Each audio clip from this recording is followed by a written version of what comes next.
Good evening, sports fans, and welcome into the Fink's Friday Night Blitz with thanks to Fink's Used Cars and Fink's Harley Davidson. He's Kevon Belcher. I'm Dylan Kearns. Kevon, we're in a full swing now. You know, we're 1 week away to the half-point part of the season.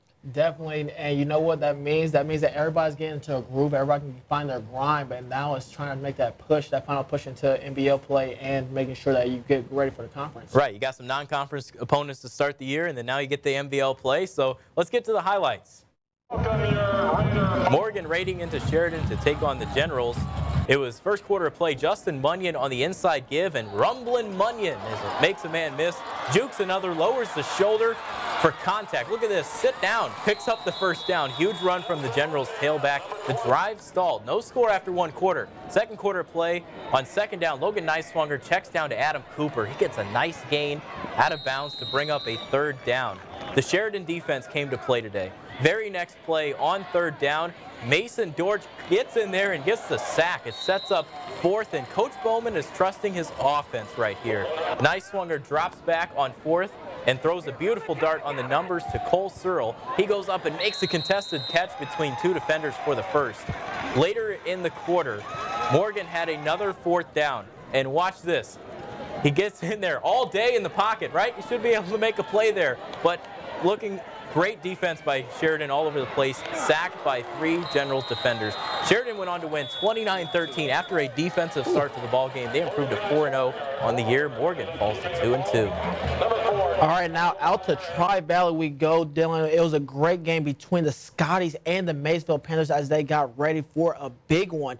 Tri-Valley was getting ready to get from a 1-2 start, and the Panthers also having a 1-2 start. Now we start off in the first quarter. Scotty's looking to pass. It's Todd Saxon forcing the pressure and getting the sack on Max Lyle. But Tri-Valley would have full control over this one. A couple plays later, Max Lyle finds Jaden Wallace wide open. 7-0 Scotties as he walks into the end zone, and they would not stop there. We head to the second quarter. It's still Wallace doing it all in every different way. This time he takes the handoff and makes a few cuts and follows his blocks and explodes for a nice gain to move the sticks. A couple plays later, Lyle looking for his one and main target, slant pass to Ashton Sissball, and he snags it, lowers his shoulder, and gets in for a touchdown, but it's called back. Dylan, you know what they say, back and forth we go, and if it's not broke, we don't fix it. Lyle looking, scrambling, and finds Sissball again, this time in the back of the end zone, and this one would not get called back. It counts for a touchdown. Scotties would cruise to victory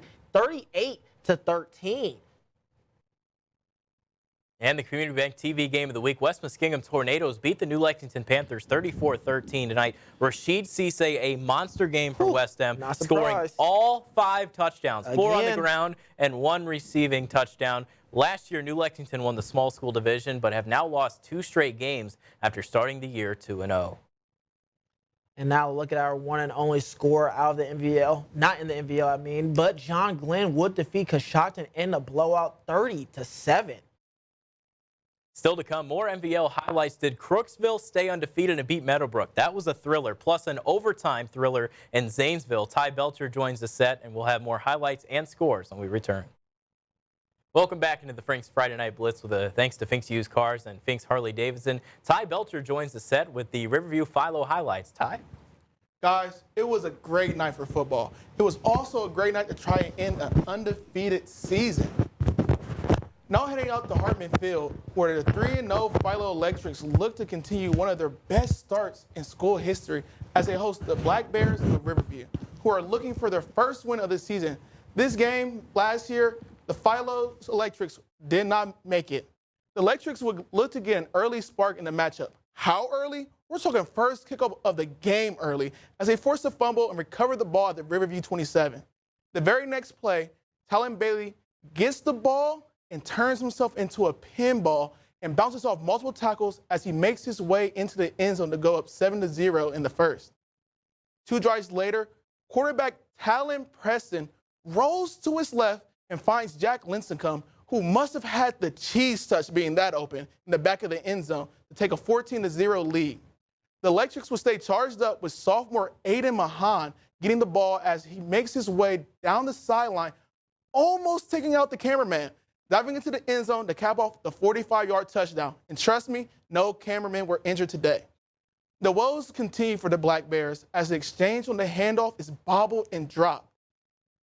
Talon Bailey would strike again, bolting past everyone for his second touchdown of the game, this time on defense. Jack Lincecum would take a snap at quarterback and takes the QB blast and blasts off for touchdown number 2 on the night to help cap off an electric first half. The Philo Electrics would capitalize off the first half jolt and go on to win 46-6, improving to their first 4-0 start in over a decade. Philo now turns their eyes to a much-anticipated game next week against West Muskingum.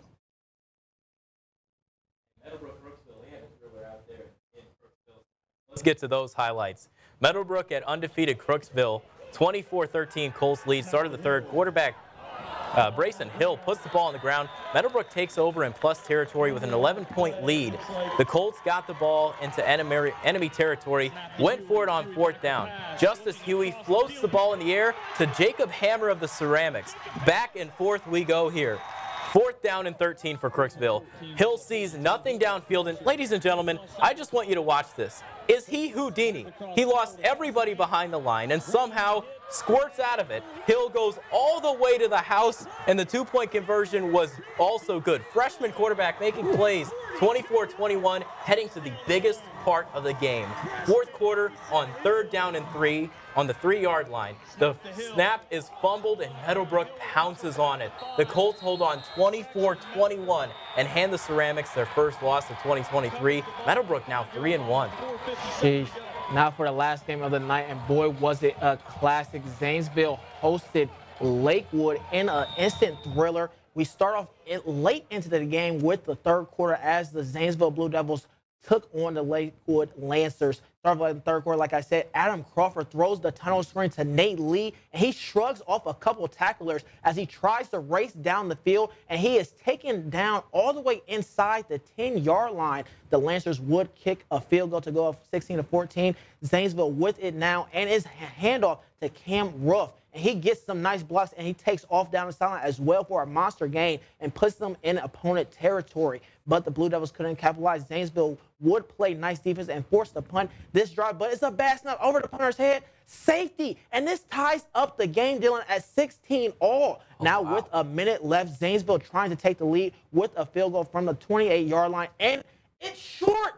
Zanesville could not capitalize. Lancers take over with under a minute left. Crawford rolls right and hits the lead for a nice game, plus the penalty outside of the game, out of bounds, and Lakewood still driving. It's another screen, but it's picked off by J.J. Willett, and he takes it into opponent territory with a chance to win the game. Blue Devils now trying to get into field goal range. Micaiah Murray throws a pass to Drake Tabler, and they would hurry and spike with 10 seconds left. Now with the last play of the game from the 22-yard line, Cam Van Kirk, and it's blocked. Dylan, they would not make it, and it will go to overtime as they won it with a late touchdown, 22-16.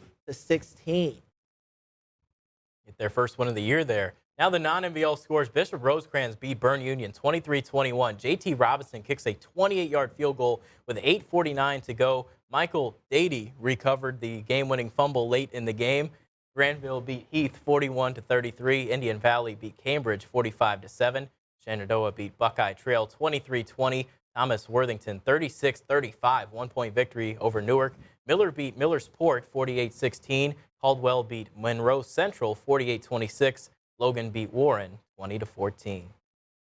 That's all for the Fink's Friday Night Blitz with a thanks to Fink's Used Cars and Fink's Harley Davidson. Have a good night.